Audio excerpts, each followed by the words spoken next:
It is another exciting moment for us to be together on the Pan African television. Welcome to yet another edition of Global Insight, your discursive and insightful program where we take focus on topical issues affecting the global world at large. And today we are taking focus on BRICS Plus and the role it has in the global economy. And we take interest on this, focusing on the nations or BRICS nations and the major stakes to consider in today's rapidly evolving financial landscape.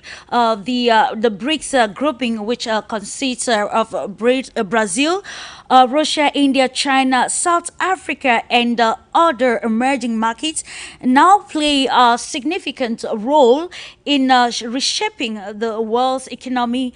According to latest statistics, the new BRICS, or potentially a BRICS Plus, represent 3.5 billion of the world's population, which is about 45% of the world. Their economies are worth over 28.5 trillion US dollars, corresponding to 28% of the global economy.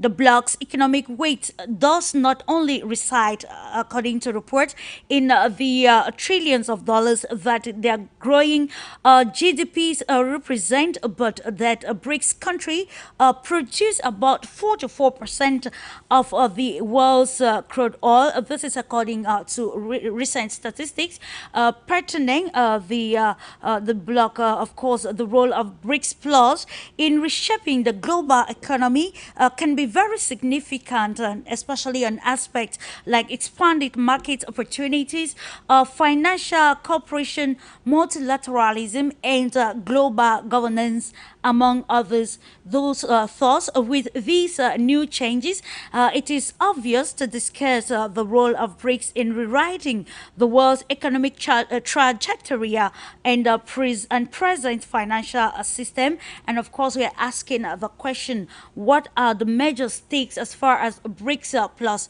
is concerned, and what major role can these bloc play to ensure that the dynamics in the global economic takes or take a different turn? We are looking at how the present economic system has actually brought so much discrepancies, especially between the developed countries and the developing nations. So, what change can the BRICS Plus bloc bring to the global economic changes in present day society? I want to thank you, ladies and gentlemen, for trusting the Pan African television. Of course, it is a global insight, and we talk BRICS, the role BRICS plus nations, other nations can play in present day society to redefine perspectives, especially in the line of the global economy. With us this day to give more insight on this very topical issue that is of utmost importance. We have STEPHAN OSSENKOPP, who is a researcher with the SCHILLER Institute and is joining us from Turkey. Hello to you, STEPHAN, and welcome to the Pan African television for you media. Thank you. Thank you for having me. It's a great honor. And it's always a pleasure. Thank you for your time to brainstorm on this very important topic in the global world at large. And we move to the United States of America, being joined by Steve GILL, a political commentator. Hello to you, Steve. You're joining from Nashville in the United States of America. You're most welcome. Thank you, Clarice. Good to be back with you. And Stefan, I was just in Istanbul last week and had a fabulous about 24 hours on the ground there, and look forward to getting back to Turkey.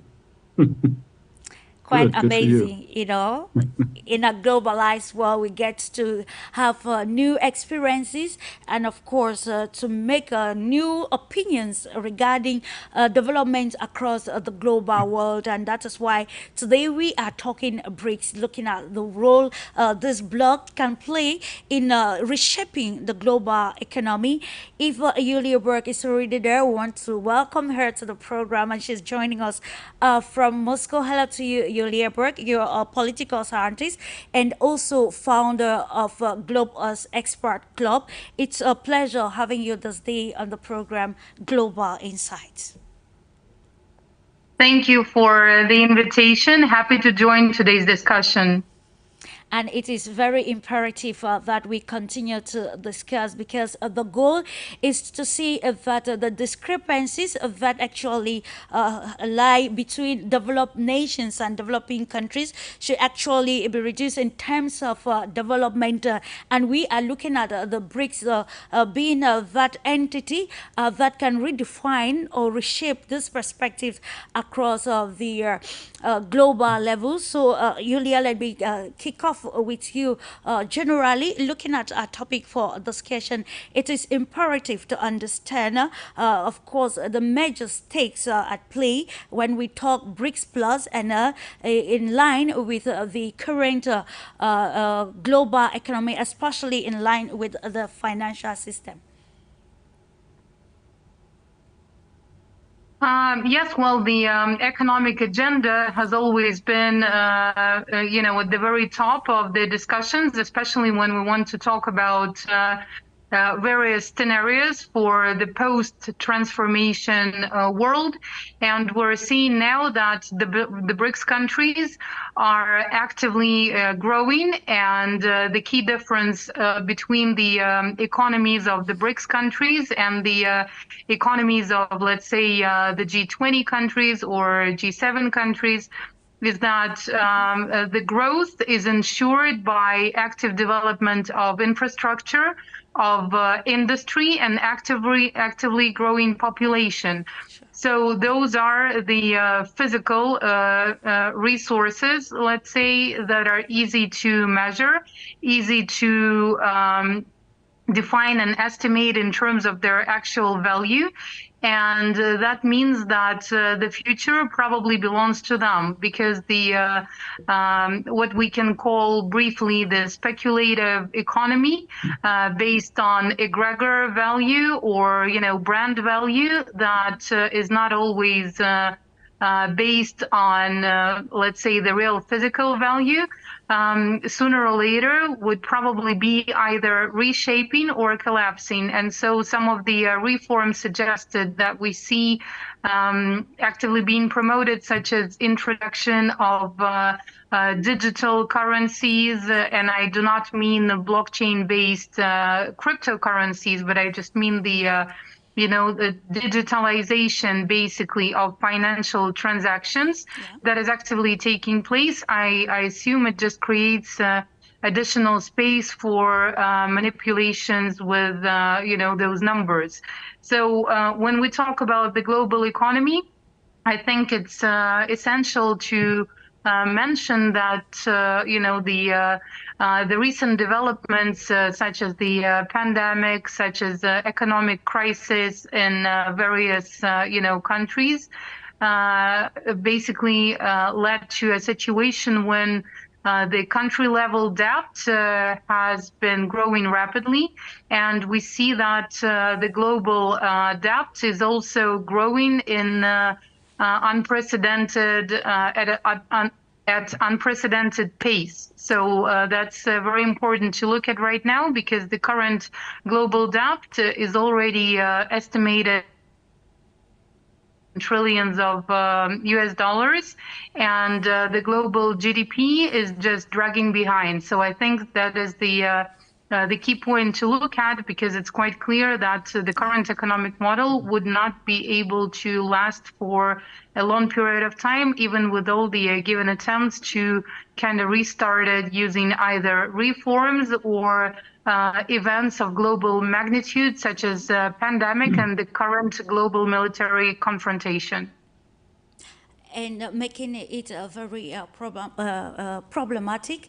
And in the same perspective, Stefan, with you, when we look at the changes like Yulia just underlined, and now changes that were largely brought about by the crisis, the global crisis, the pandemic, and all the aspects which have changed narratives across the globe. Some pundits of the viewpoint that in spite spite of these successes recorded by the BRICS plus group, it becomes it's still problematic because they argue that BRICS is not a former alliance like maybe NATO and other financial institutions like the International Monetary Fund and the World Bank, and they are saying this is already a limitation for the BRICS bloc, especially in spite of these successes. So, in your own perspective, what do you think are those major stakes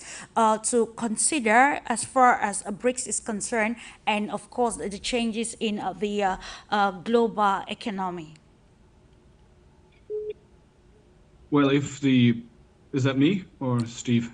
It's to you, Stephan. Me. Okay.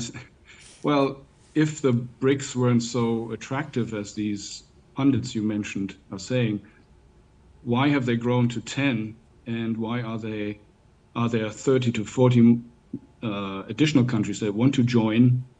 And I don't know in what way or formation they will join. It will probably happen sometime in October during the Kazan BRICS summit. But the attractiveness of the BRICS does not lay in being in opposition to the West or building the same model West. It does not want to replicate the same failure of the Bretton Woods system, especially after 1971, when the dollar was completely deregulated or taken off the gold reserve standard, and when the banking deregulation started in the 1980s and 1990s and 2000s. That actually unleashed, much longer before the pandemic, unleashed the crisis of the system, that because the system consisted more and more of assets that are not tied to any, as Yulia rightfully said, not physical assets. They were merely monetary assets that were circulating in the monetary system. And I think that is exactly what is the fundamental flaw of the Western system, is they have forgotten how financial assets have to be tied to some kind of physical values and physical worth. It may be productive labor, it could be technological inventions, could be raw materials, could be infrastructure, et cetera, et cetera. But if you look at the West and the pace that infrastructure is actually decaying right now, I think you can see that there's a fundamental gap between the claimed wealth of the West and the actual physical wealth that is declining. And although I'm speaking from based in Berlin, Germany, and the sanctions, for example, that the West has imposed on Russia since already almost 10 years have led to a demise of the physical economy of Germany. Prices are too high for the small and medium-sized companies to physically exist. Sure. The infrastructure is now, even in my capital city, Berlin, where I live, 70% of all physical bridges are in bad or very bad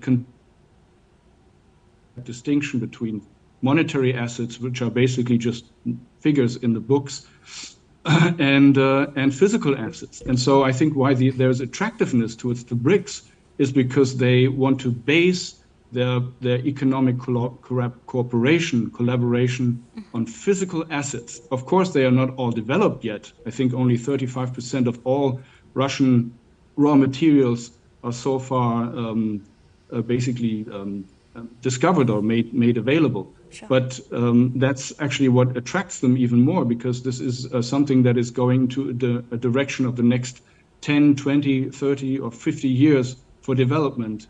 And I think the West is advised to cooperate with their system, because to see this as a threat or a danger to Western hegemony is exactly the wrong knee-jerk response to it.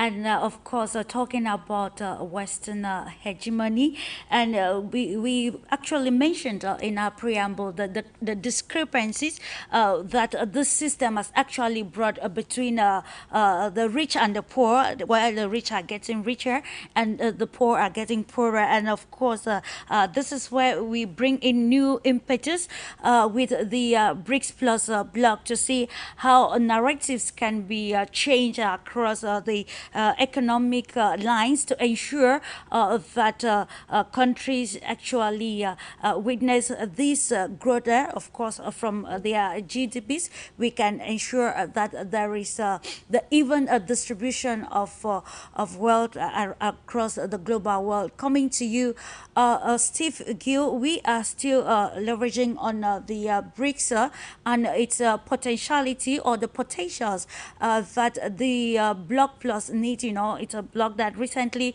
we've seen countries all over wanting to belong. It actually shows that there is something positive that one can benefit from the bloc.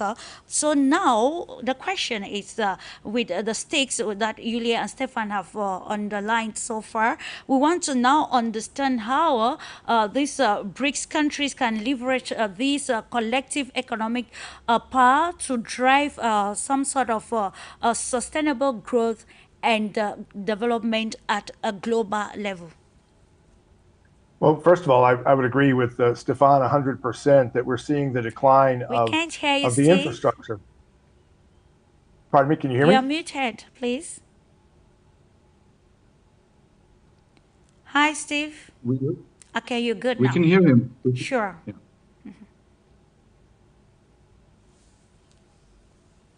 You can write on with your opinion or analysis regarding the question. Steve had already started. You were talking to Steve Gill, right? Of course, Steve Gill.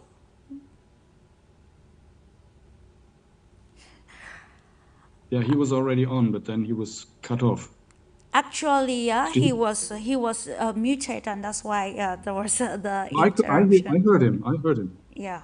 Okay, Steve, you can write on, please.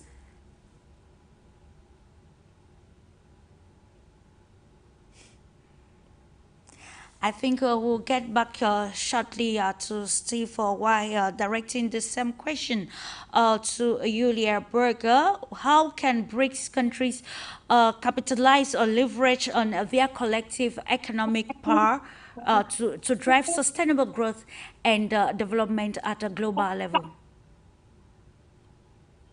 Well, the key difference between the approaches being used by the BRICS countries and the current economic model or the model of international interactions. Yeah. Sorry about this. The key difference is that the BRICS countries tend to ensure access to making the let's say economic decisions and decisions in terms of trade and development. So it's a very different basis of interactions, right? So within the BRICS, there is no bureaucracy, as you just highlighted, meaning that it's not institutionalized. And BRICS is more or less a contact group of the heads of states and relevant ministers, relevant officials, which just ensures that there is a model of interaction when the general framework is laid out by the heads of states, and at the same time you have various kinds of NGOs, various kinds of officials, including ministries and including business organizations interacting as representatives of those sovereign countries, and then they make their own decisions. And there was a recent comment on this highlighting the fact that there is no plan to introduce some kind of an institution to it. And then that's one of the key differences because it ensures an approach implying equal access to the market, and it implies that the partners can form either bilateral or multilateral joint projects or contact groups or working groups, and that means that this mechanism would allow them not to be, let's say, dominated by one force, but to be guided by common values and mutually beneficial projects in the first place.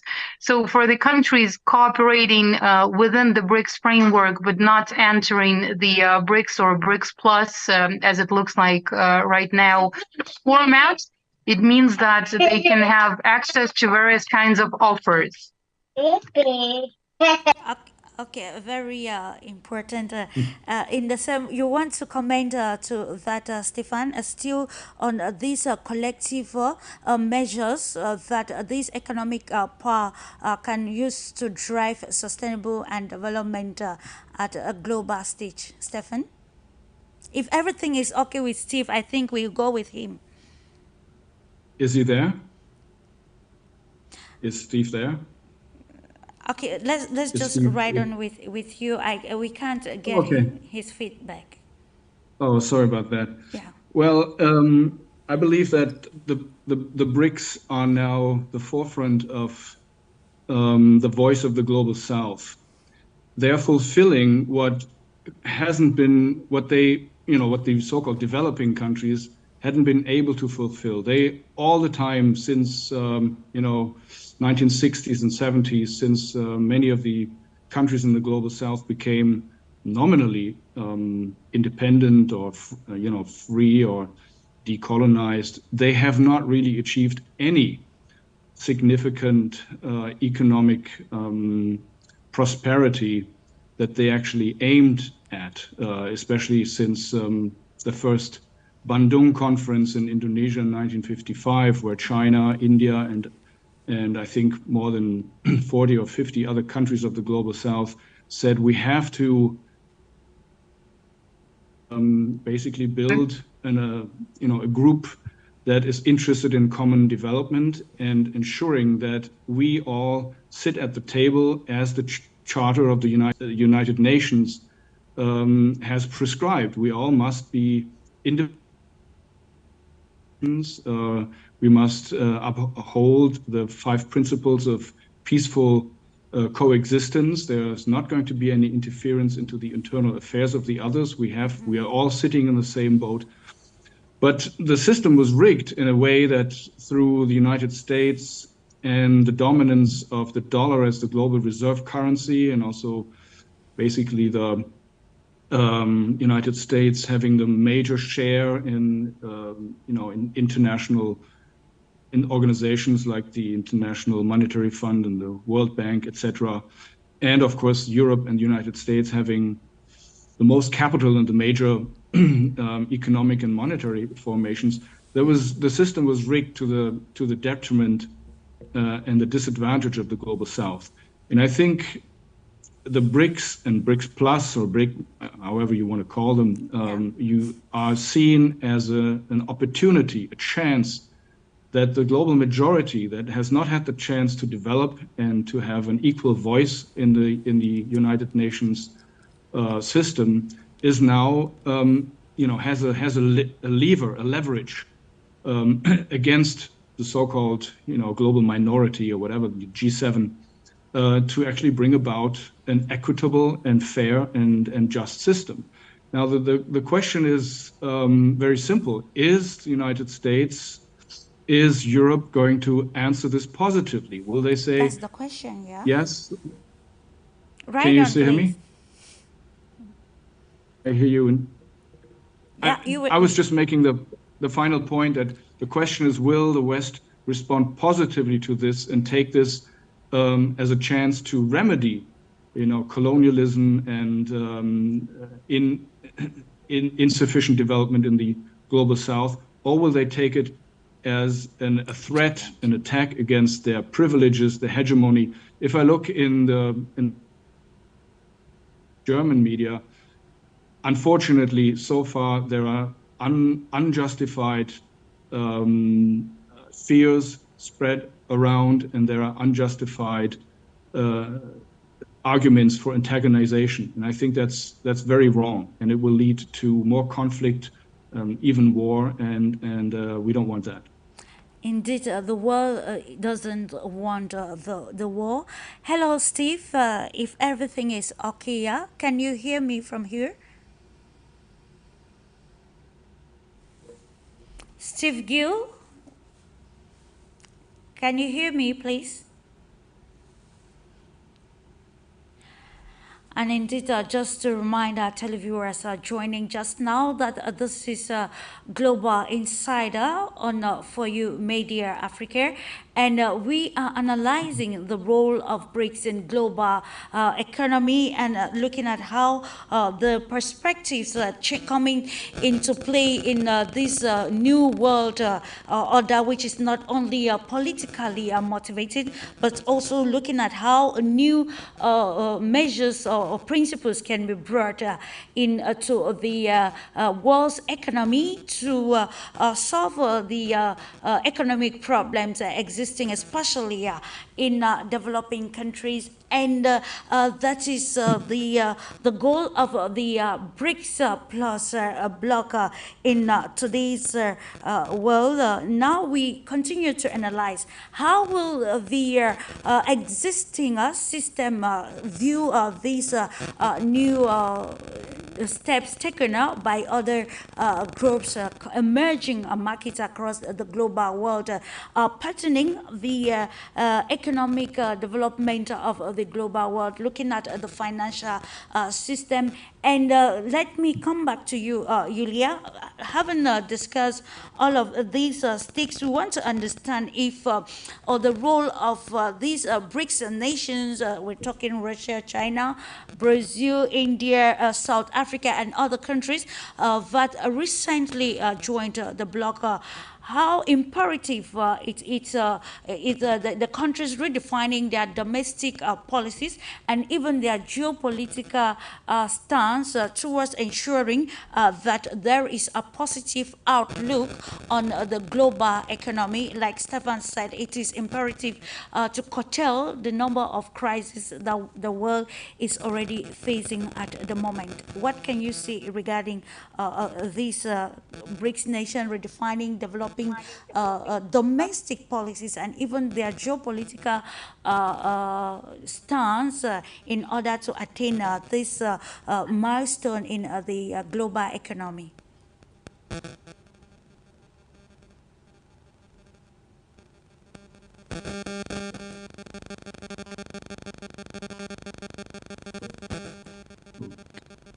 I'm sorry, Clarice, can you hear me now? I can hear you. I can hear you now, Steve, of course. Thank you. I turned everything off and turned it back on. The best technology reboot, turn on and off. Absolutely. But that wouldn't stop us from discussing stakes which are of vital importance in today's world. Of course, we are looking at the BRICS Plus group and the global economy. Some analysis have been advanced so far regarding these major stakes by Stephan and Yulia. And I was asking you a question of, given that, of course, there is this discrepancies between the developed world, and of course we're talking about the group of 7, and we see the new changes being brought to the world's economy by the BRICS and other international or multilateral blocs which have come out to ensure or define a new world economic order. So the question is, in your perspective, what do you think are those collective measures that the BRICS Plus group can adopt to ensure the continuity and, of course, especially in the developing countries, of a global economic development? Well, as Stephan was speaking earlier, as I was kind of cutting in and out, the infrastructure that is being built in these BRICS nations is of critical importance. I was as you know, Clarice, recently in Russia, in Moscow and other locations, was in Turkey and Istanbul. And when you look at the airports, you look at the bridges, you look at the roads, they have spent a lot of money there and around the globe on their infrastructure, on bridges and roads and airports. And in the US, as Stephan was pointing out, we have let those decline.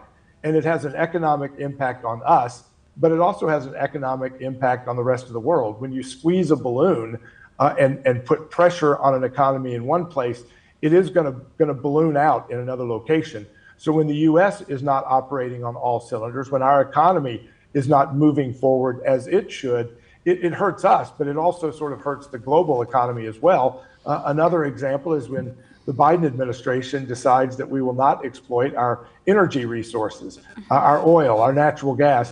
When he cuts off that pipeline of oil, literally, then it affects the oil supply, the energy supplies around the globe. Not only does it deprive Americans of wealth and prosperity, I mean, the Saudis do pretty well exploiting their energy, their gas, their oil, and making a lot of wealth. And yet we're hampering our own selves by cutting off sources of wealth here in the United States that could be deployed to build bridges, to improve roads, to build better airports, and yet we've not. And then with just the example this week of a cargo ship colliding with a bridge in Baltimore that has now blocked off one of the flow and outflow of goods and products from the United States, that's going to have a global impact. That's going to have a serious global impact. And it's going to be weeks just to clear the steel from that port to allow ships to flow in and out, much less to rebuild a bridge that was already in need of repair before. It may take 4 years to rebuild that bridge. 1 million people a month have been crossing that bridge. Where do they go? What happens to the goods? What happens to the economy in the US, in that Baltimore area when jobs are lost, and around the globe when those goods can't flow in and out of that major port? And just diverting those ships to other ports doesn't work because they're already almost at capacity because we haven't been building an airplane and the next airplanes are all full. There's no place to put me. So when these products that are on these container ships that are heading for this particular port or heading out from this port, there's no place to put them after you bump them from that flight. So I think we're going to see a serious impact globally because we are all connected globally, and enough Americans aren't paying attention to BRICS, both the threat and the opportunity that it provides to us, and we need to wake up. It's imperative. Let me stay with you. You just mentioned the breach in actually in Baltimore, there in the United States of America now, and we know that one of the key maybe role of BRICS in the global economy is to ensure infrastructure development. Stephan mentioned earlier on that the changes occurring at the global level will also determine and how the Western other countries will react to this. So now, how can the BRICS in the aspect of infrastructure development, Steve, bring countries into investing heavily in the infrastructure of the developing countries or the global world to actually curtail the series of the crises we had, like the recent accident in Baltimore Bridge? Well, the United States, I think, has spent way too much money providing bombs and bullets and munitions. We're seeing it in Ukraine right now, where billions are being spent to destroy parts of Donetsk and Luhansk and the Donbass region, Mariupol, which I've visited in the past. And you know, the people there were telling me, and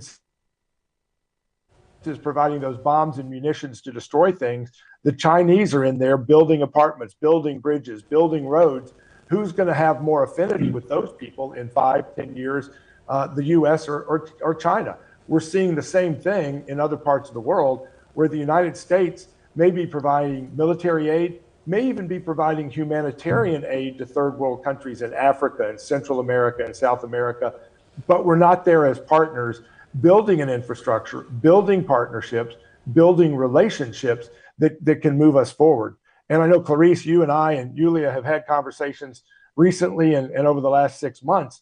There is going to be an after to the Ukrainian conflict. who's talking about what happens after, both in terms of repairing relationships with Russia.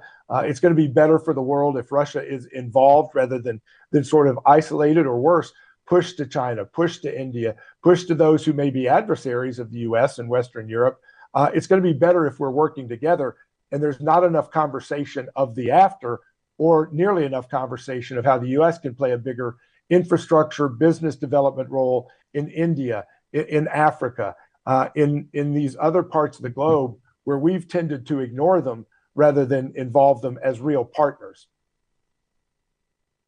The global south, Steve, given with everything that you've underlined, now there is need for this greater measures to promote economic cooperation and connectivity among BRICS nations and other important global economies. With all of these at stake, what practical measures do we need, or is important for the BRICS Plus group to start strategizing in this quest of redefining a new economic order? What measures are going to be so applicable in the changing times? Well, as again, you and I and Yulia have talked recently, people-to-people connections work. Governments don't work together very well. Governments tend to be adversary. While we were in Russia, while I've traveled throughout the world, people get along pretty doggone well. And we need to build these relationships with the BRICS nations and those in these nations to understand that we are not their enemies, they are not our enemies. Again, being in Moscow the last couple of weeks, you would think that a lot of folks in Russia might have an adversarial attitude towards Americans. They may not love America right now. They may not love our government as our bombs and missiles are killing their brothers and their fathers and their uncles, but they embrace people. And I think the first step I would say, if the American government were listening to me, is quit demonizing the Russian people, quit demonizing people in other countries that may be our political, our economic adversaries, and create those bridges of people that allow you to build prosperity and wealth and communications. And, again, governments don't do a good job of that. Yeah, creating bridges of people and connecting people together just to divert a bit. The Russian president recently said, of course, that Russia does not have any issues with nations, but with a collective elite who have decided to exclude the Russian people and the Russian culture, and it brings us back to what we are looking at this particular moment. Yulia, if you're there, so the question is, with all of the challenges faced by the BRICS Plus group, how do you think regional dynamics within the BRICS country can influence this broader economic cooperation, and of course that will ensure a very clear trajectory economic landscape for the global world? When BRICS was just founded, and especially when it was still BRIC, meaning yes, when BRICS was just founded, and in those times when it was still BRIC, even before the South African Republic, the Republic of South Africa joined, it was not clear to many, I would assume, game changer. And it really is a major game changer at the global arena, which has become much clearer just only, I would say, last year. So we saw around 40 countries lining up to apply to join the BRICS, because that realization was coming in. So what BRICS does, if we just put it into several very simple and clear points. Number one, BRICS economies are based on their actual resources, starting from mineral resources and infrastructure, going up to the quality of, I don't like that wording, but here I would have to use it, the human resources, meaning the creative potential of the people, and the population itself. So the BRICS countries represent actively growing countries, not just in terms of their real value and economy, but also in terms of their population. And this leads us to the second point, which is the BRICS countries are the ones preserving traditional values. When we talk about traditional values, we also mean the family values that have a lot to do with the demographic situation, with the types of social interactions that are based on very strategic, let's say, thinking models. Because when you talk about some kind of a priority of collective over individual, when you talk about strategic thinking, when you know that you care about your children and your grandchildren and so on, you're interested in different types of interactions, even at the everyday routine level. You're interested in building a different kind of business models. You're interested in having neighbors, and here I mean not just immediate neighbors, but neighboring countries that are doing well, that are prosperous. So you're not interested in dividing and conquering. You're not interested in just extracting resources. You're not interested in destabilizing the situation in other countries, because you understand that children and grandchildren and so on for many generations will be living in that global community. And when we look at the type of planning that China, for instance, uses, they think strategically. They think in terms of hundreds of years, right? And they build their strategic and tactical plans in relation to the grand plan that they have. That's why they talk about those huge infrastructure projects, just like the New Belt, New Road initiative and many others.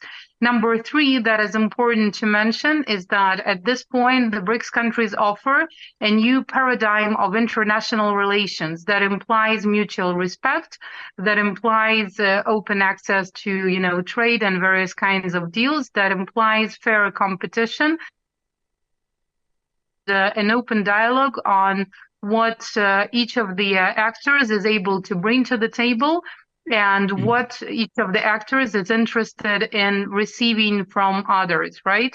Number four, that BRICS is doing, and that's why it's a major game changer, is that even though there are various political issues and issues that have conflict potential between the countries, within this framework, they're able to put them aside and discuss the constructive agenda, understanding that we all share the same planet and we all should take responsibility for our own actions and how it affects everybody else.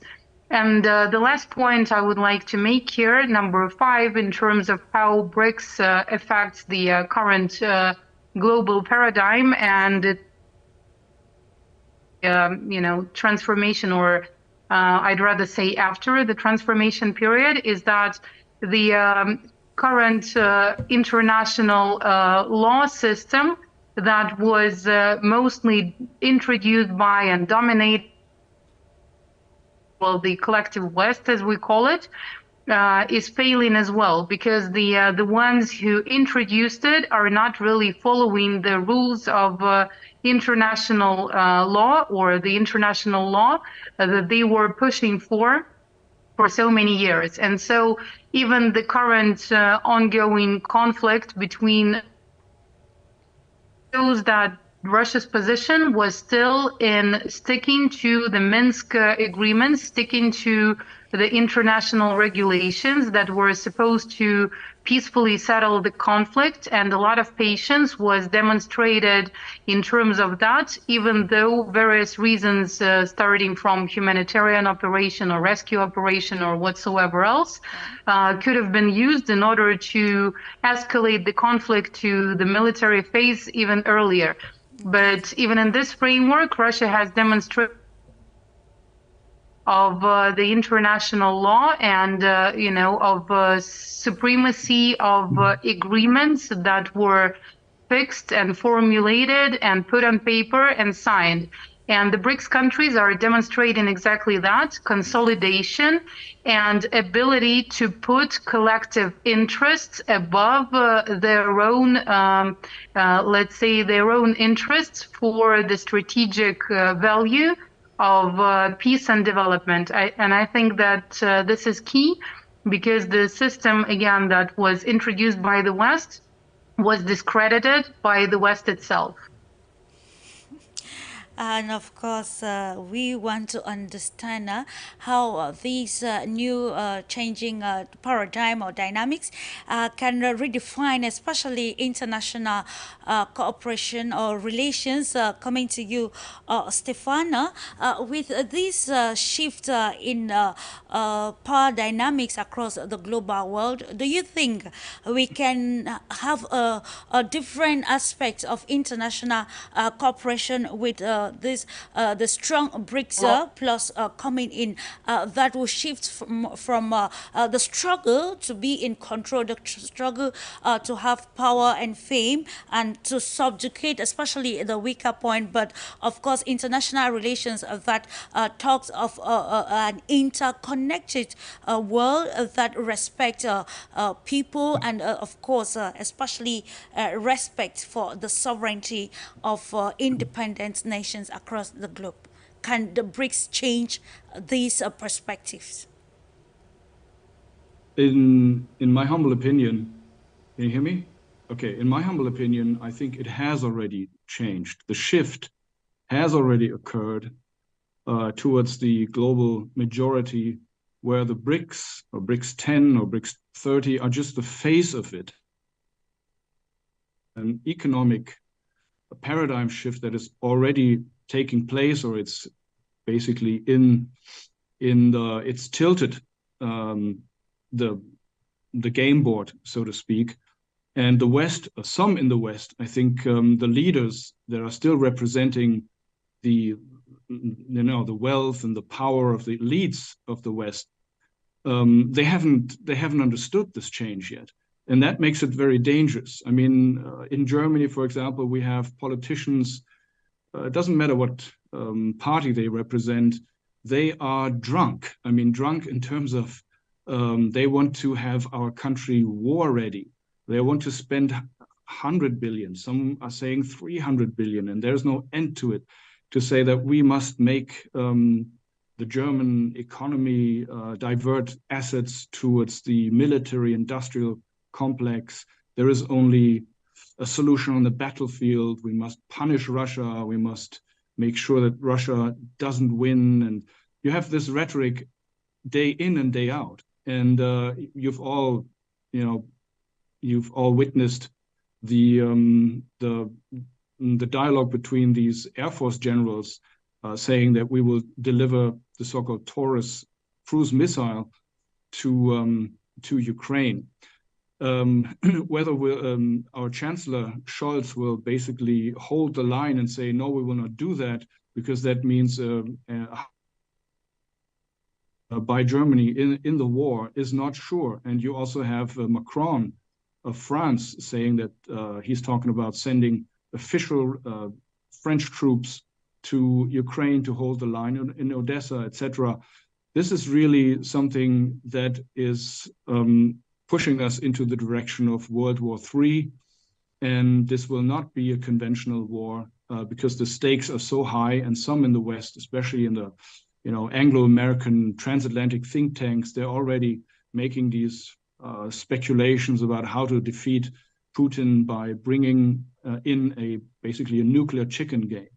So I'm just saying this doesn't take place in the void, or takes place especially with the background of this historical shift that has already happened. I think some, haven't realized it, but some have, and they're saying there is no way that the West can actually preserve its hegemony and its privileges it has enjoyed for maybe 500 years, during the first successes of of not globalization, but colonization, which is just a pre-form of it. I think the only option that some of them think they have is basically a war confrontation. This will not eliminate their enemy, it will eliminate mankind of itself. So I think the only reasonable solution is we should have leaders in the West coming to the forefront saying this is insane. Let's not risk a war with Russia, or let's not risk a regional war side of Israel against the Palestinians, or several other hotspots, especially also Taiwan, etc. But we must cooperate with this new reality. And I think this is a process that doesn't come about by itself. We have to organize for it. We have to basically build networks also in the West with people who are actually seeing this reality and seeing that there must be a change in the paradigm, not only in the BRICS, which has already happened, but also in the West, because otherwise I think we will basically lose humanity. But it's not predetermined. I think we also have an equal chance of entering maybe exactly that new paradigm of nations in the world that will develop, where young people in India and Indonesia, Malaysia, in Ethiopia, wherever they are, can actually have a future for the next 100 or 75, 100 years and become engineers and become scientists and become whatever they want. Not fearful, and I'm trying to stay optimistic. Indeed, trying to stay optimistic. Just to add to what you said, Stefan, I think if actually I get the facts right, the European Union official Joseph Borrell recently has been warning of statements which are negative and can spiral war in especially as far as the Russian-Ukraine crisis are concerned, and he warned countries of making utterances regarding the deployment of NATO forces on the ground. And of course, he actually highlighted the fact that the West actually does not involve in the crisis in Ukraine because they love Ukrainians. It's for their geopolitical interest. And of course, this is coming to you, Steve Gill. We want to understand how the BRICS Plus coming up as a strong giant, not only economically but actually politically. How can they turn political and geopolitical narratives across the global world actually to maybe prevent this looming third world war that people are actually anticipating? How can the BRICS use its prowess in this present context? We've noticed the enormous stride that the BRICS Plus has recorded so far. Now, to be able to turn things around, especially across international corporations and even geopolitical aspects, what do you think are the right parameters for the bloc to use to influence political and geopolitical influence, where we see a world that is interconnected, where we see the respect, a mutual respect between countries, rather than fight for power and control? Well, I think, first of all, the United States should embrace BRICS as partners, not as adversaries. They may be competitors, but they shouldn't be treated as adversaries. The same thing with China, the same thing with Russia and these other countries. As Stefan was speaking, it occurred to me, and I don't want to be too simplistic in relating history, but the United States used to lead in the world rather than bully to get our way.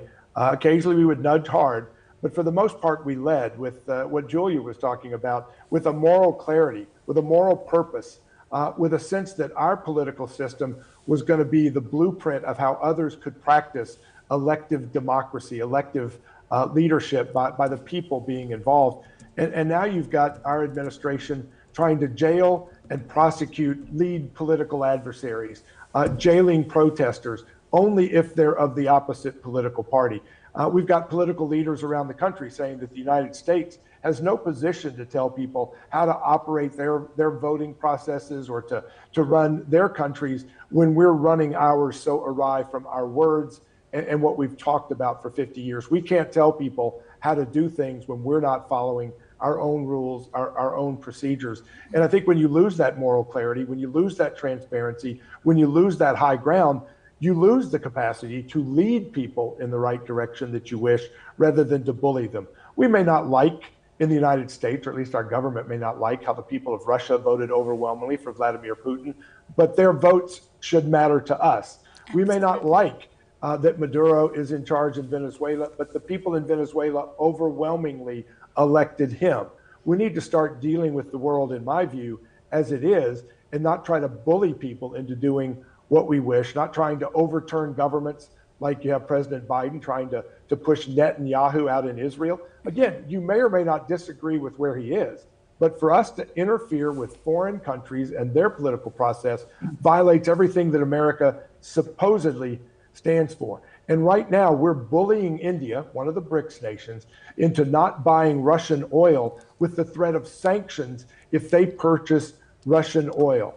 Again, that's going to drive up oil prices internationally. We're not getting our own oil and gas, so we're depriving the world of those assets, which will drive up prices and hurt people economically. This is not leadership.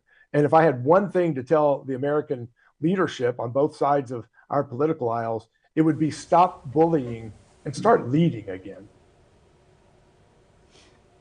And do you think there is room for change at this particular moment, dear Yulia? We are looking at how the world is actually suffering because of some sort of leadership lapses, especially at the international level. It is a global village. I want us to contextualize and bring the African continent to play. We see so many African countries expressing their interest to be part of the BRICS bloc, and of course we want to look at how these will help to redefine, especially perspective as far as the economic drive is concerned in Africa. We know that some pundits have advised, been very critical about the fact that if development, especially economic development,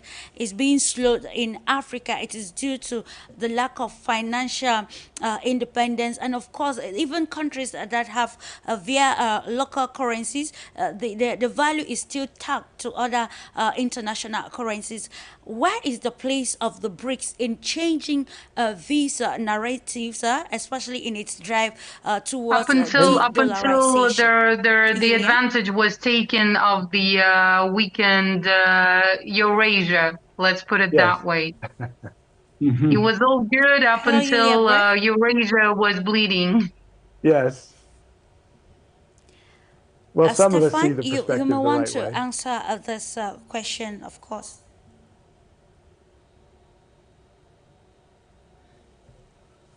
Are we back, we Brics? didn't see you for a minute or two, Clarice. Hello, Yulia.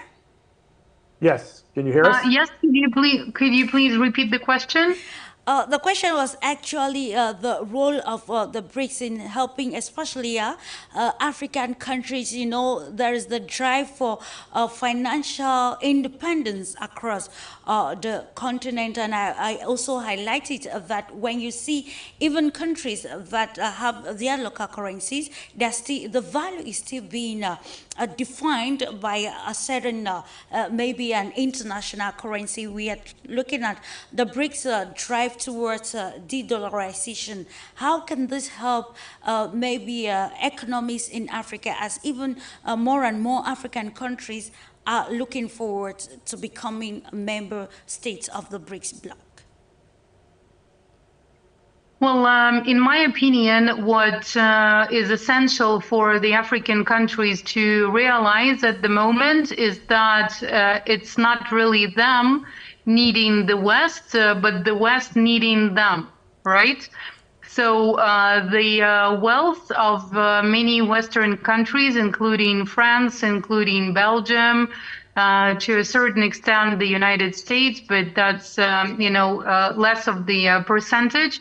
It was built on the resources coming from Africa, on the ability to extract those resources and just take them out at the lowest rates, to use either cheap labor or even slave labor to build their economies. So the African countries, well, in some hypothetical model, they could have just claimed their sovereignty, and they could have just claimed their own value based on their own estimations. But it's clear that in the current interconnected world, it's impossible to switch to an alternative model without great losses, unless it's an evolutionary process, even if it's a fast-forwarded evolution, right? So the BRICS countries, again, play a role of a major game changer at the African continent, because they really change Africa's negotiation positions with the West. When they can clearly say that they can negotiate with China, they can negotiate with India, Russia, and Arabic countries, that makes the West lose its dominance.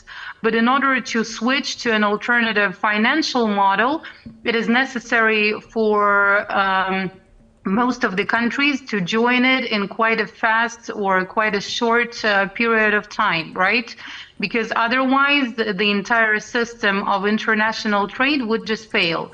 So alternative payment systems were being worked on starting from at least 5-7 years ago. And from the point of view, from the technical point of view, everything is already set and ready. So what is needed right now is to define the key principles on which the new model could be implemented. And those principles have to be agreed on by all of the key actors, at least, so that others could later join.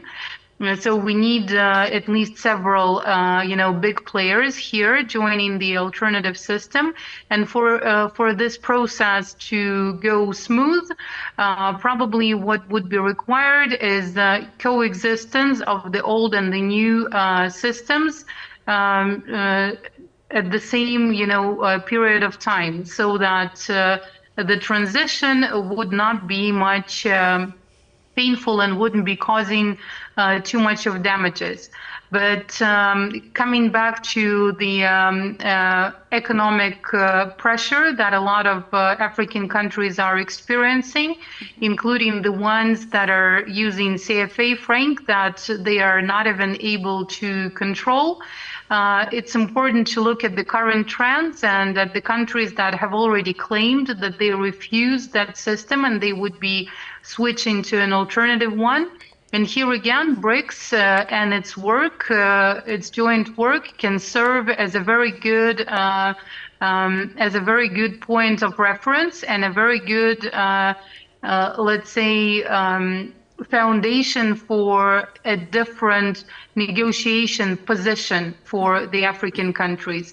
So we see right now that the West again is compromising itself even in this area, because once the conversation was launched and the discussions were launched on how to make sure that the Russian assets that were being stored in Europe can be basically confiscated and given to Ukraine, the Chinese investors, the investors from Arabic countries that do hold quite a significant share of financial resources in their hands, of course, they started rethinking their trust in European and, well, generally speaking, Western institutions, because if political foundations and political reasoning, political motivation can be stronger than the legislation, than the international law, and then the economic interests, it means that their money is also not safe when they are in the hands of the Western banks or financial institutions. So I would assume that if it happens that the Russian assets are confiscated, Naturally, the Chinese and Arabic as some of the biggest investors and let's say finance holders would start withdrawing either slowly or in a fast manner. They would start withdrawing their assets as well, and that would mean a complete failure of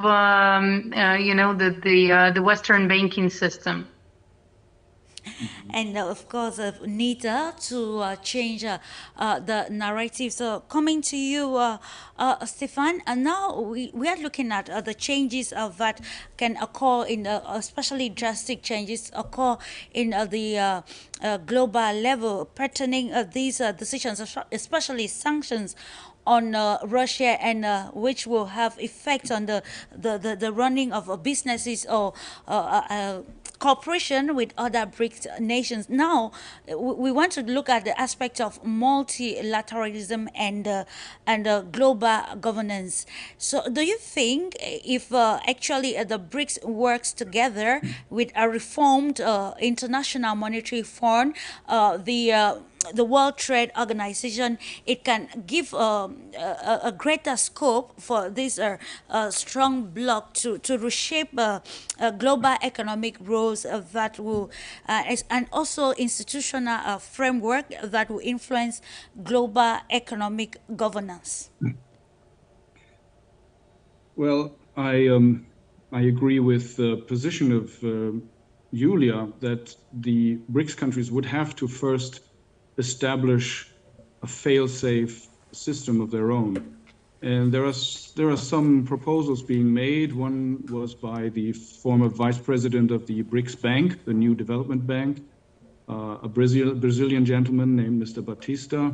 Yeah. He's wrote a whole book on the BRICS financial system, but I favor actually a proposal by a Russian economist named Sergei Glaziev, who basically said the 5 original BRICS countries can start issuing or creating a trade settlement currency, which may be called R5, because all the currencies in the 5 original BRICS countries start with the letter R, like the ruble and the rand and the rupee. And but the decisive thing that Mr. Glaziev has brought in is that the Western price system for raw materials is completely rigged, because they are tied, the prices are tied to speculators in, in Chicago and Amsterdam and London, etc., where prices for raw materials and fossil fuels, etc., are fixed. And this is not a price reflective of the long-term value and stability that raw materials have to play in the industrialization of Africa, of Asia, Latin America, etc. So he proposed, which I absolutely think is a very key proposal, to create new price systems for all the raw materials that are in the possession of BRICS countries, and basically issue long-term contracts. I think this would really make a difference if you trade, it could be metals or fuel minerals or whatever industrial minerals are needed for the completion or the reconstruction of the infrastructure of the BRICS nations and the global South. You can fix prices and have long-term contracts so that there is no volatility and no control of the prices in the West, basically, or in the old system. And you brought up the International Monetary Fund and I think the World Trade Organization. Yeah. I think that only if and when the BRICS have established their own system of what I was saying, of raw materials prices, of trade settlement currency, of the banking communication system, of transborder financial transactions, etc. Only then can they come up with a strong position versus the IMF and the World Bank. I think that the significance of the former Bretton Woods institution will be very, very diminished. Of course, they will still play an important role, but I think that there's going to be, as we all say, a multipolar world where there are different systems and people can actually choose what system they prefer. Now, I don't think that a lot of the elites that Steve Gill talked about will actually settle for a much smaller role in the global scheme of things. But I think that's the only solution. And to go around and, as Steve rightly pointed out, to bully people who stop following the Western logic is just something that will backfire every time it is being tried. And so I think that the West, I mean, also my own country, we are internationally, of course, an import and export oriented country. Germany and Europe, they don't have the resources, the mineral resources. I mean, even Nord Stream was now bombed in 2022 without a decent investigation. We don't have the natural gas pipelines functioning anymore. And we are on the declining end of demography. I think Africa will be, according to United Nations estimates, more than 2 billion people, maybe even approaching 3 billion people at the end of the century. And they are today young, active, imaginative, creative. So if we don't think about how to build bridges and to cooperate with the system, I think we will be, totally isolated and unfortunately step into the trash bin of history, which I don't want. Indeed, it's about building bridges of cooperation, bridges of respect for sovereignty as the world brings another momentum to globalization.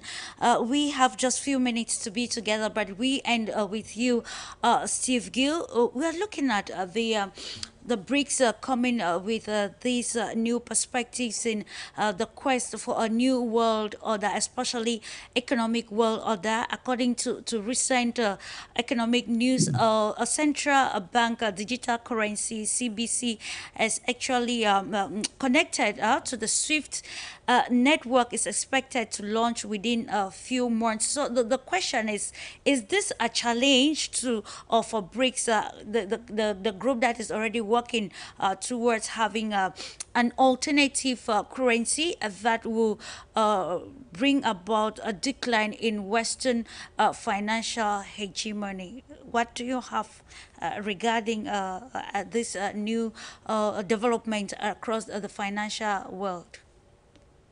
I think the currency is certainly one part of it, but the other is, as both Yulia and Stefan were pointing out, we have rules. We have rules of financial transactions.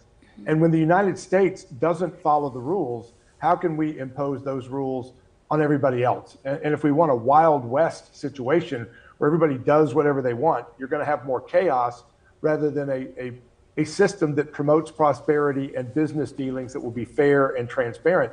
As Yulia pointed out, if the West starts confiscating Russian individuals' assets, converting them to give to Ukraine, why would any country want to trust that their assets in US or Western banks are going to be safe from the same thing?